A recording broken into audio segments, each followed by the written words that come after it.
Hello and welcome to the show. Listen, I'm so glad you could join us today. You know, this is the first day of February. And what? It is the beginning of Black History Month. Well, you know, I celebrate Black History 365 days of the year.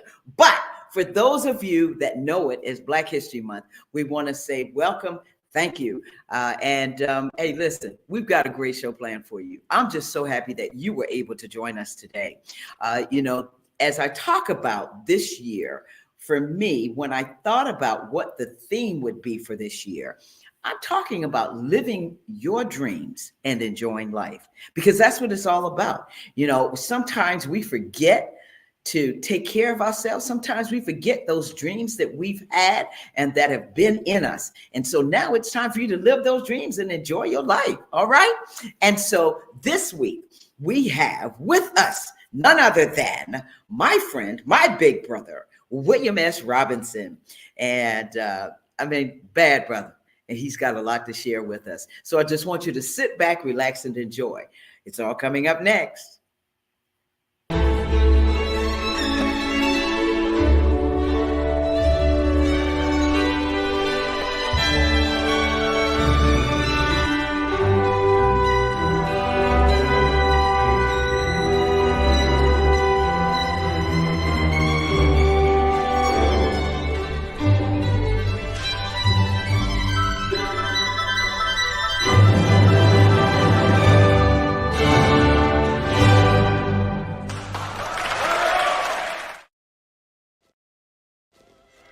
The Cecil Williams South Carolina Civil Rights Museum is the Palmetto State's first and only museum.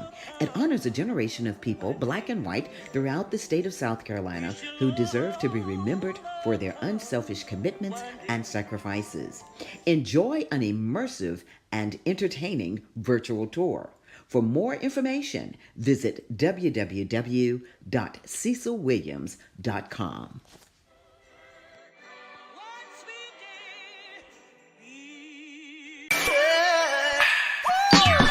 Hello, everybody. It's Finkley of The Michael Finkley Show, and you're watching Gold right now. Why? You're watching The Tammy Show. Stay tuned. Welcome back to the show. I told you we've got a great show planned for you. You know, this guest that I have is very special to me. We've been together many years, you know, as I said, many years. And he is a father, a devoted father, a loving brother, a loving son. He's from New York originally, but now he's in Camden, South Carolina. Consultant of William S. Robinson and Associates. When I talk about, I could tell you about 20 different things when we talk about project director, BAPCAP's founder, and project director, teacher, consultant, you name it, Mr. Extraordinaire himself.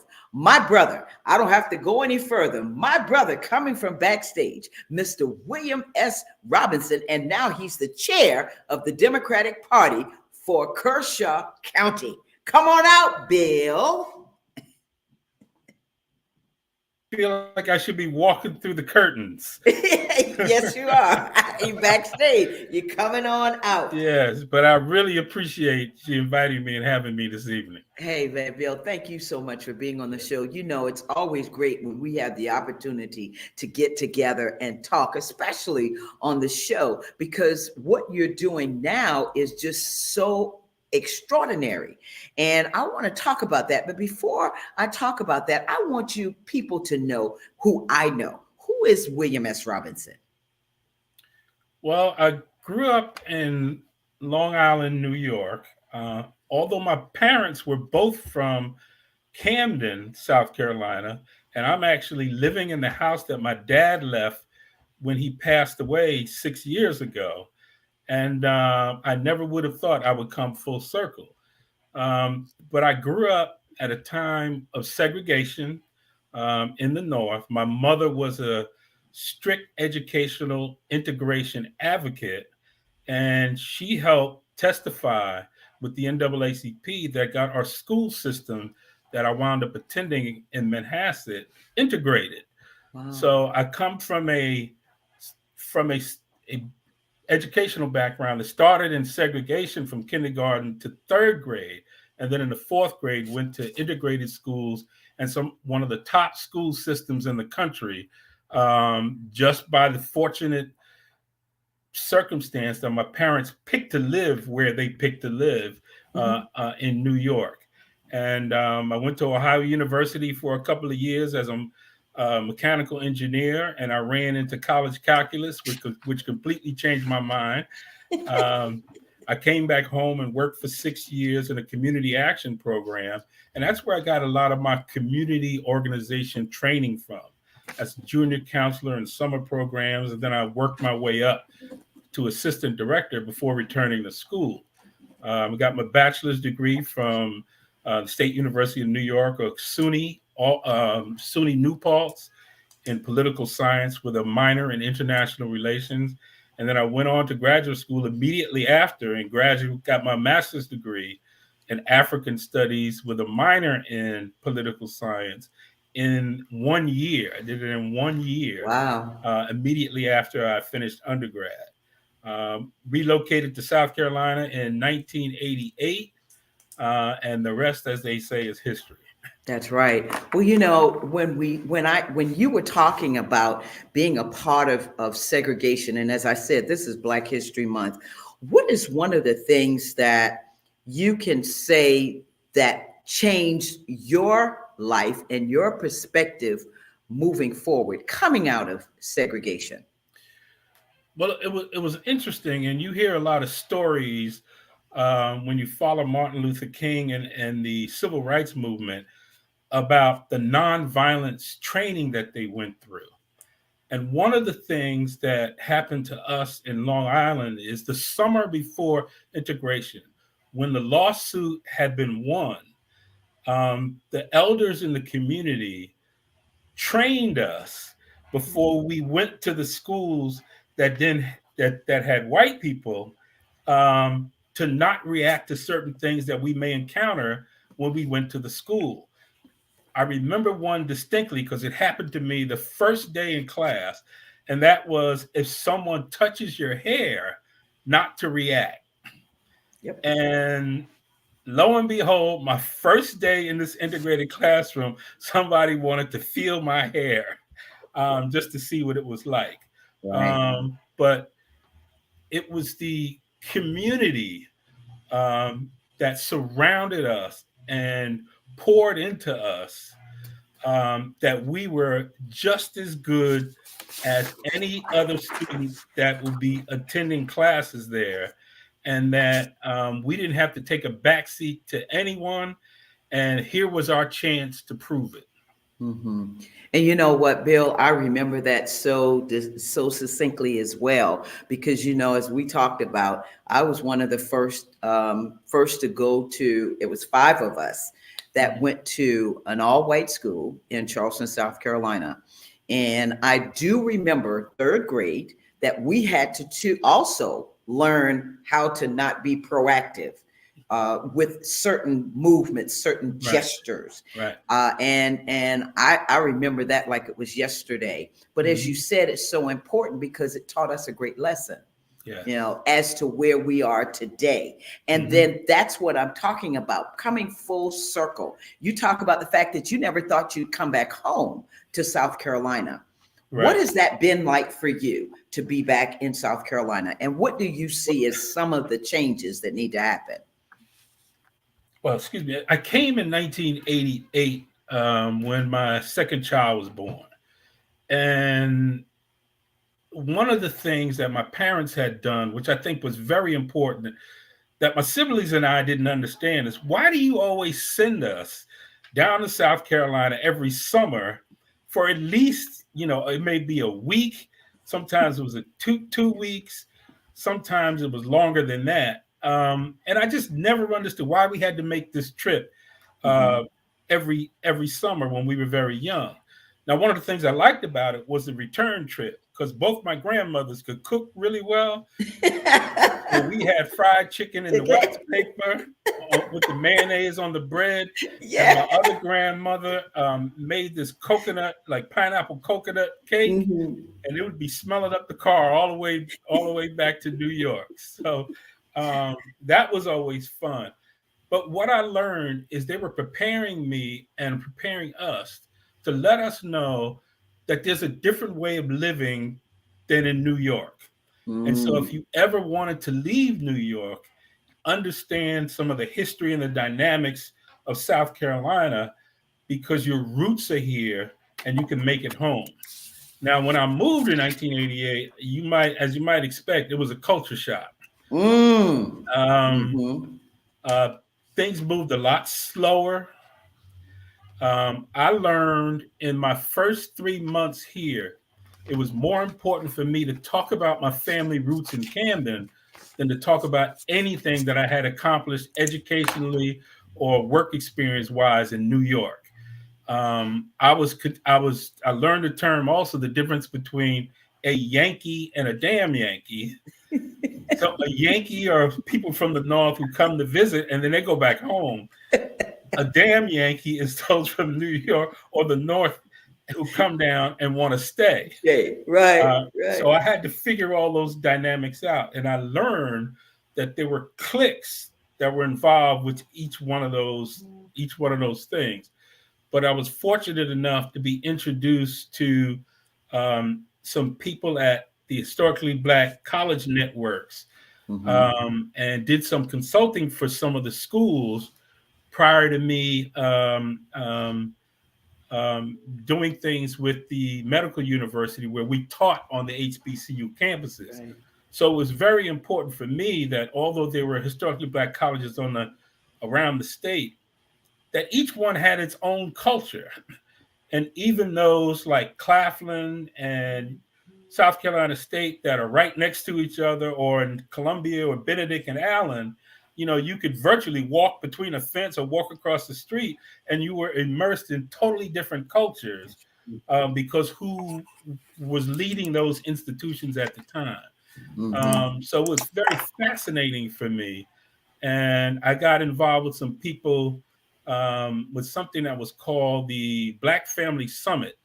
That was an annual gathering at Benedict College where they had African scholars that would come in, and there were workshops and stuff for family. And that kind of springboarded me and allowed me to express some of the things that I had learned in my master's study as an African-American student to feel more at home. And when I started learning about the history of South Carolina, and that 40% of our ancestors came through the port of Charleston, I just felt like I was home. I remember my first visit to Charleston, there was like a spirit of something that took over me, that you were home and that you're supposed to be here.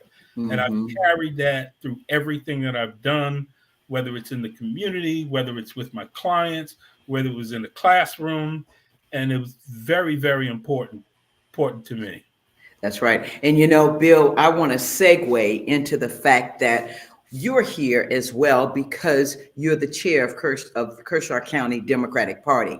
Yes. And I really want to delve into that and talk with you about that. But I want to take a break first, because when I come back, we talk about it. I want to talk about the impact that you are seeing in this particular role where you are. Okay. All right. We'll be right back. Folks, we're coming right back with Mr.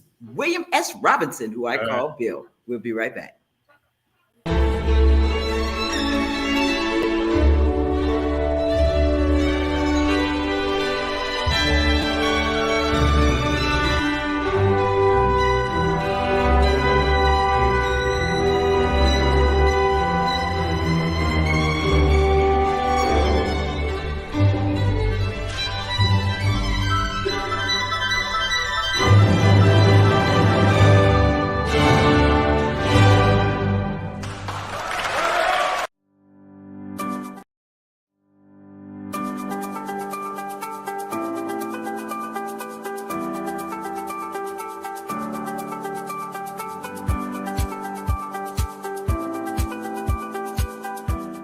The Orangeburg County Conference Center supports downtown Orangeburg and our surrounding communities.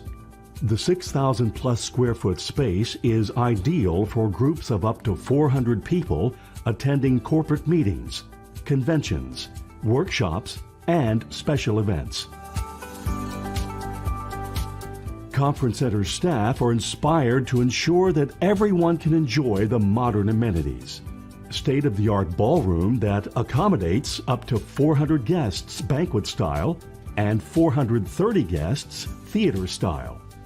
A warming kitchen with hot boxes, ice machine, refrigerator, freezer, and counter space. A lobby that accommodates 150 guests with special events outdoors. The comfortable outdoor amphitheater has a video wall and seating. Adjacent to the amphitheater is 12,000 plus square feet of green space that extends events outside, plus complimentary on-site event parking and additional parking across the street. Your event can take place all in one spectacular location. We welcome your special event in Orangeburg.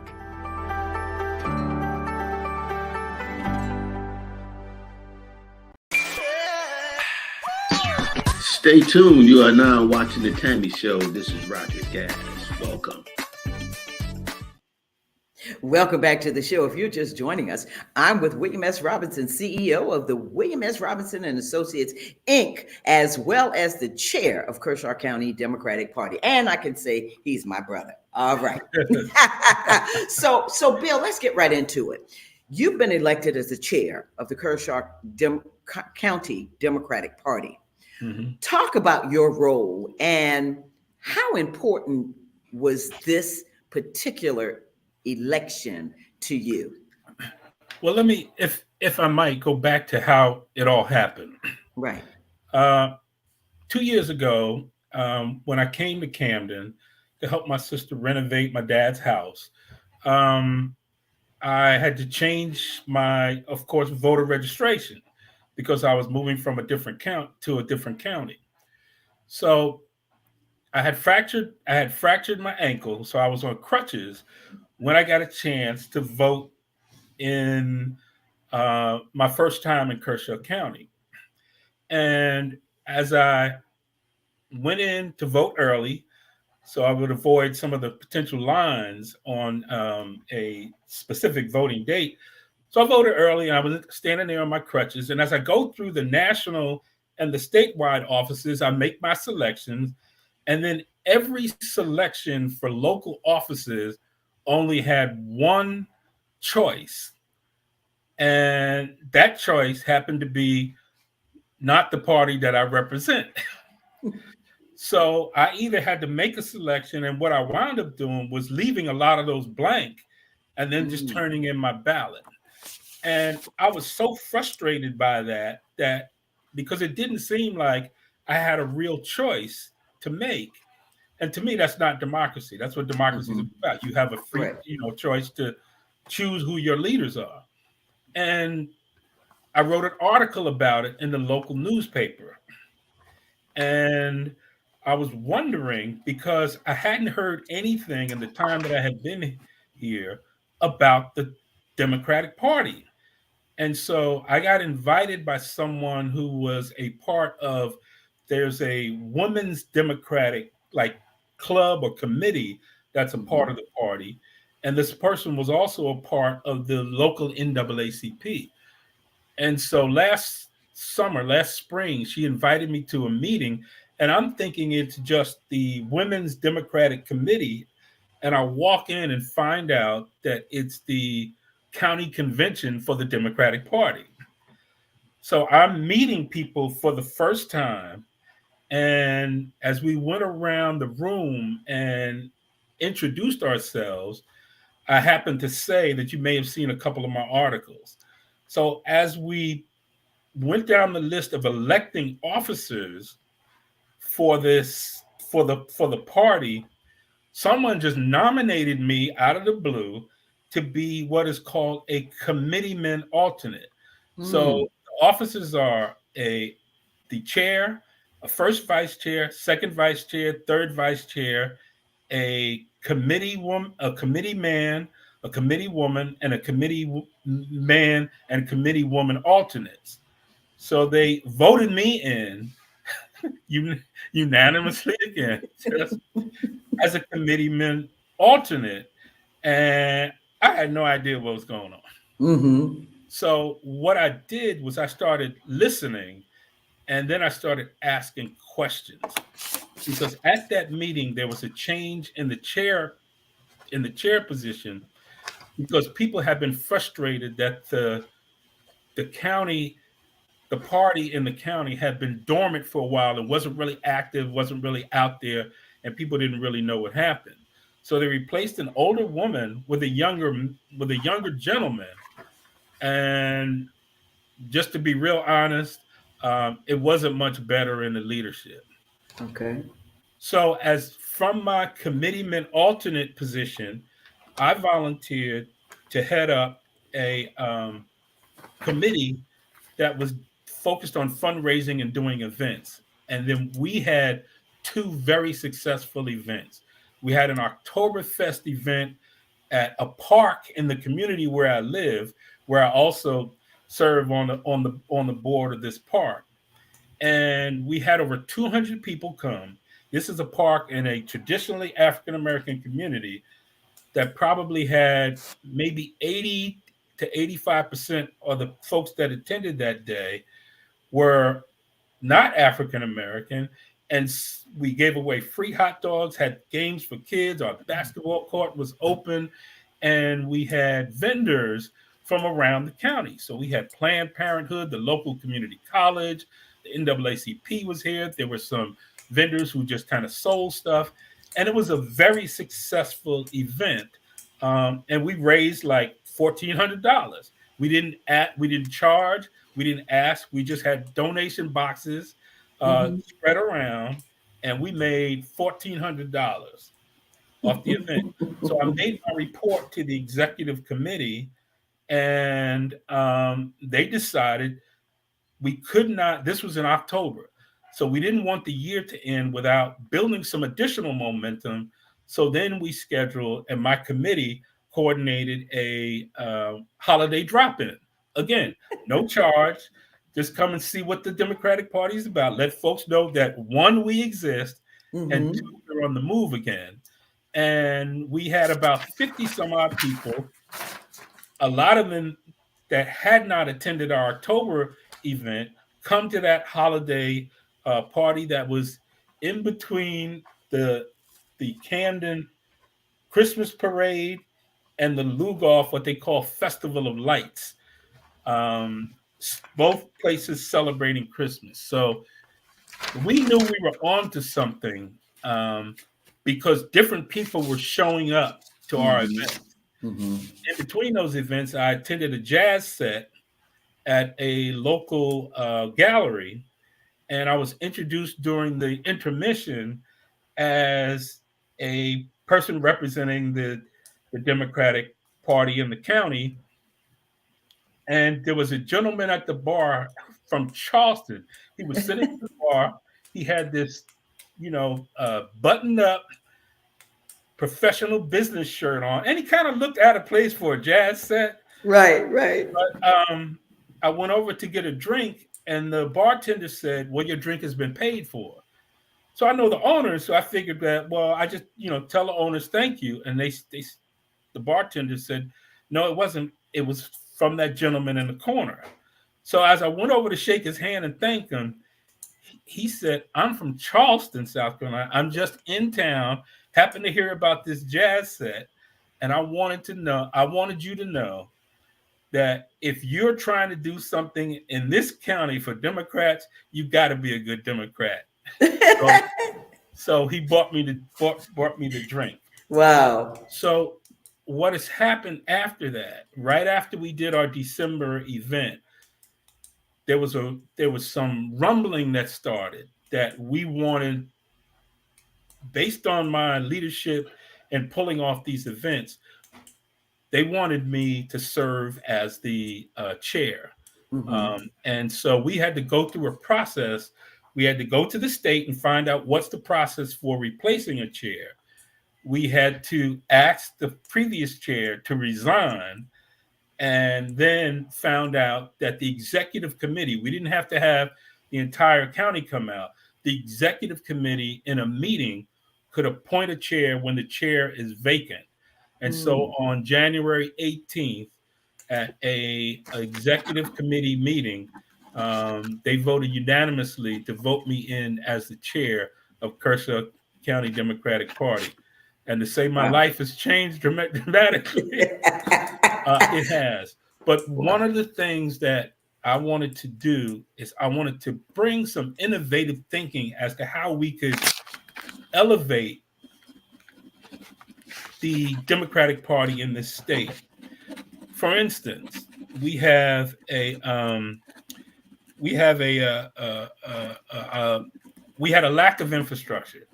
So one of the questions that I asked in my initial meeting is if I wanted to donate to the Kershaw County Democratic Party, how do I do that? Where do I do it? We didn't even have a post office box. So I said, wow, these are just basic things, basic infrastructure that needs to be in place. So I've been working on that. We got a new post office box, which is Post Office Box 65 in Camden, South Carolina, 29021. In case you want to send a donation to us. Got that, Willie. Yeah. And but also just have some fun with bringing our name out again. Just like the Oktoberfest was so successful.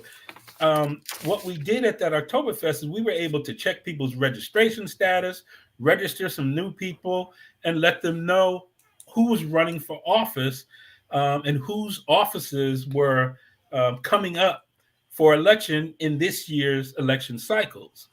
So it was fun all day, but we also took care of some important work. But we have there's some golf tournaments coming up that I'd love to be a sponsor in a whole. Just imagine golfers coming through and seeing, Kershaw County Democratic Party as a sponsor. We have the Carolina Cup is coming up.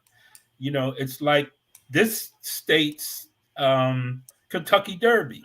The governor's usually there. Clyburn, a congressman, is usually there. And, I want to talk to the group about maybe having a tent out there so we can be amongst the crowd that comes to, 20 to 30,000 people that attend this year. I want to also introduce some merchandise. Like Kershaw County Democratic Party T-shirts and cups and, those kinds of things as a way to raise funds also. We'll be doing voice calling, of course. I want to create a newsletter. One of the things that people complained about is we don't know what's going on with the party. So we're building now a membership list from across the county for people who have said that they're going to would love to get re-engaged with the Democratic Party. And we want to use that list to keep people abreast of what it is that we're doing as a party from the executive committee. We will be holding our county convention on March 9th here in Camden from 10 o'clock to 12 p.m. Each county has to hold a county convention on an annual basis. And every 2 years, you elect new officers. So because I got appointed in between years, if you will, I'll be serving my term through 2025 until we have our 2025 county convention. So we're actually looking for a place to host it right now. And as a part of that convention, we're going to invite all the local folks who are running for office. There's some statewide people like Brother Jermaine Johnson, who will pick up a part of our county as they're redistricting. And so we want to invite him. There's an Eve Carlin who sits on our executive committee that will be, so she'll be able to talk about her candidacy. And then we'll be inviting the other candidates from this local area once they declare, because they declare, they'll be declaring their candidacy kind of real soon. And we also want to educate people Saturday is the last day to vote in the primary, Democratic primary in South Carolina. We've been encouraging people to go early. So tomorrow is the last day to go early, and it takes all of 3 minutes to cast your ballot. That's right. On Saturday, people will have to go to their normal polling places. But I don't know if other counties are experiencing the same thing. But in our county, where we have 32 separate precincts, they're going to be condensed to 10 polling places on Saturday. They're Wow. saying that because they don't have workers and this is a primary, so less people are expected to turn out to vote. So people may go on Saturday to their regular polling places and find they can't vote there and may have to go to somewhere else. Yeah. So we're telling people to be aware to call the county to find out if they can't vote tomorrow early, which is at our city center here in Camden, then call so they can find out where their alternate polling place may be on Saturday, the last day to cast their votes. Wow. Bill, you said a mouthful. I mean, you talked about redistricting. You've talked about educating your folks, about the Democratic Party in Kershaw County, but in the Democratic Party in general. My question to you is the importance of that Democratic strategy. What do you see as the Democratic strategy for moving into this general election? And I've got a second part to that as well, but I'm going to hold it. Well, I was fortunate enough because of my position and because of some choices we made the night that I became chair is to send a contingent. I was a part of that contingent to the first in the nation celebration event that happened at the state fairgrounds last Saturday. So there were thousands of people there, and the president was there. Jamie Harrison, the DNC chair, was there. Mm-hmm. Clyburn was there. Rohana, he was there. I'm blanking on his name, but the congressman from Delaware, Cornyn, I think his name is. Mm-hmm. I got a chance to meet and speak with Andrew Yang. I got a chance to meet with the candidate who's running against Joe Biden, Mr. Phillips. Had a long conversation with him, and after 15 minutes, I still don't know why he's running. But what's very important is that we understand that we have a president that has made promises and kept those promises. When we talk about the economy, everybody thought coming out of COVID and the last administration that we were going to go into a recession.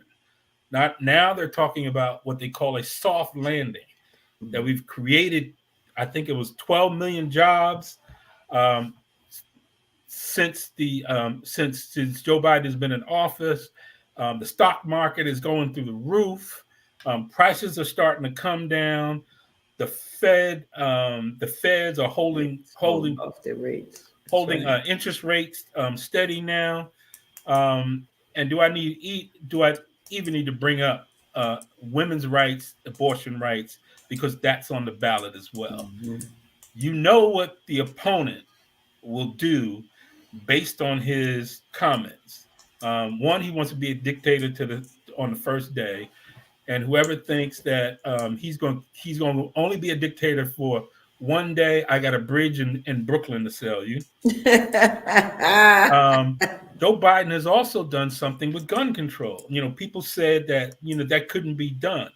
He's done more to introduce legislation to address that. And what is crazy about this state is they're considering, I think it's H Bill 3590 something, where people will be allowed to open carry, whether they have training, whether they have a permit, or even some criminals.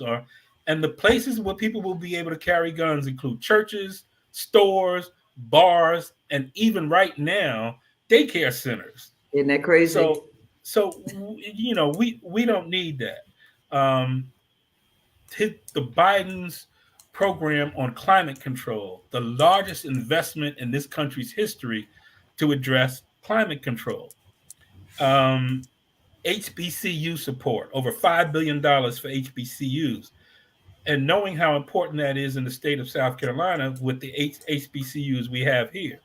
He's done the CHIPS Act, where we will be able to create the chips that are necessary for technology in the state of South Carolina, as companies are coming to the state of South Carolina now to make those chips.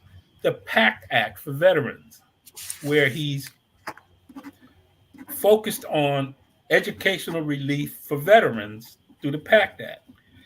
Just he expanded Obamacare. There were 12 million new people under Obamacare since Joe Biden has been in office, and the capper is that he was able to negotiate with providers to cap insulin at $35 a month for people that are on Medicare. Medicaid. That's right. And So, go ahead. these are just some of the things and some of the reasons why we need to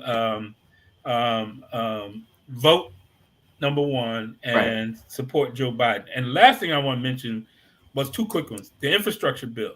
If you remember the last administration, there was an infrastructure, something happening every week that never happened. Never happened. Now, Republicans who did not a single one voted for, they're all over the country talking about the money that's coming in to fix their infrastructure. And lastly, his judges' appointments, including Ketanji Brown Jackson on the Supreme Court, and how many other judges that he's appointed across the federal benches in the United States, more minority and more women. He's just the guy. He's just the guy to support. Right. And you know, as the chair, I see why you are the chair of Kershaw County, the Democratic Party in Kershaw County. I see why you are the chair. Very passionate about what's happening, and you all gonna get the vote out. And so my question, my last question to you is, what's the takeaway you want viewers to glean from this chat that we've had with you? Well, number one is the importance of voting. My parents took me in the voting booth with them when I was very young. And they drilled in my head that, one, if you don't vote, you have no right to complain. That's right. And secondly, if you want to exercise the only power that you have to select people that are going to impact your life on a daily basis, it's through your vote. So exercise your vote, whether it's a primary, whether it's a general election, and pay attention to the records of the people that are closest to you. Your city councils, your county councils, if you live in a town, your town councils, and all those positions, because those positions actually have more of an impact on your life than the president, the vice president, your congressmen, and senators. But also, you need to know your senators. You need to know your congressmen and whether you agree with them or not. And, you know, we have some interesting ones for this state. But you need to know them. So I write them regularly, and I have responses from them, and they'll tell me, I don't agree with you, but I appreciate you writing. And if you ever want some more additional information, just let us know. So that way, I don't care who's in office. We can get some things done on behalf of the residents of Kershaw County. Wow. Bill, listen, on that note, what's next for you? You're the chair, but what's next for Bill? Is to make sure people get out to vote tomorrow and Friday. Okay. That is priority number one. And then selecting a place for our county convention, as we're inviting people all across the county to come to our county convention on March 9th, Saturday, March 9th, between 10 and 12. And we'll be announcing a location very soon, hopefully within the next week. So they can come and find out what we're doing, join our efforts, and make sure that the Democratic Party of Kershaw County is well known as it needs to be.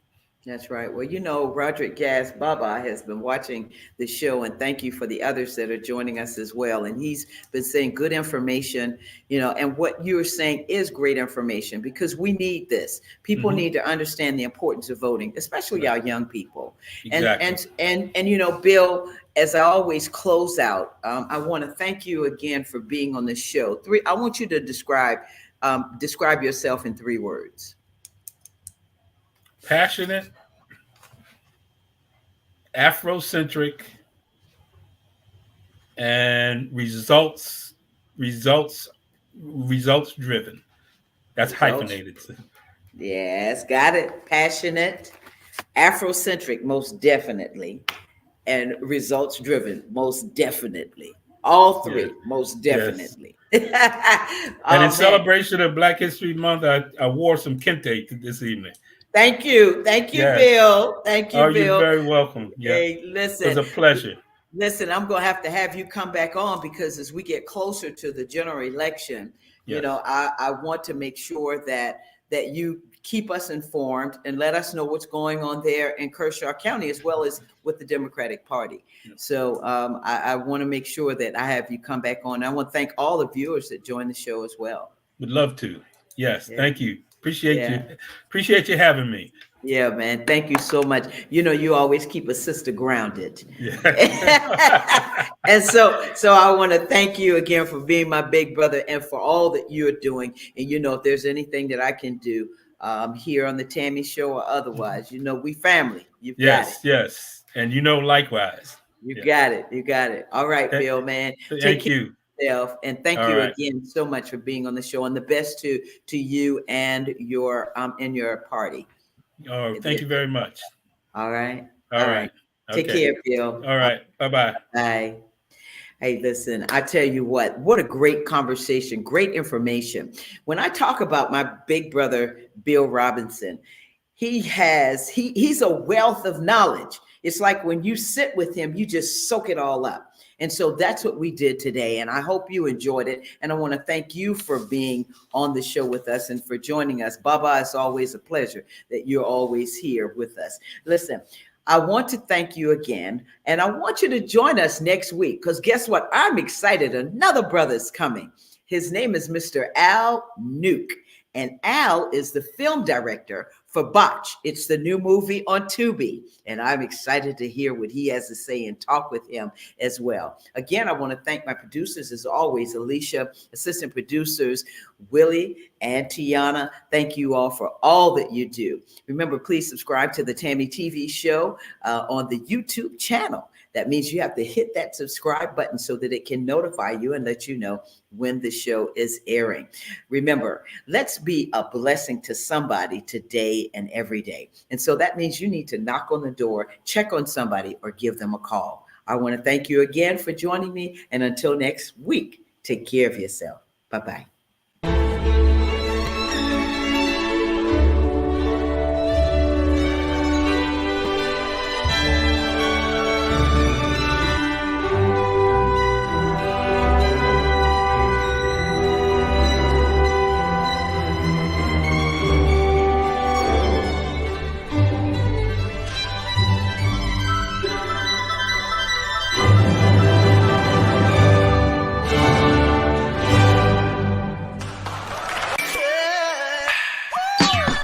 Coming up on the next Tammy, I'll be chatting with Al Nuke, the film director of Botch, the new movie on Tubi. Join us on the Tammy TV Show YouTube channel, Thursday, 7 p.m. See you then.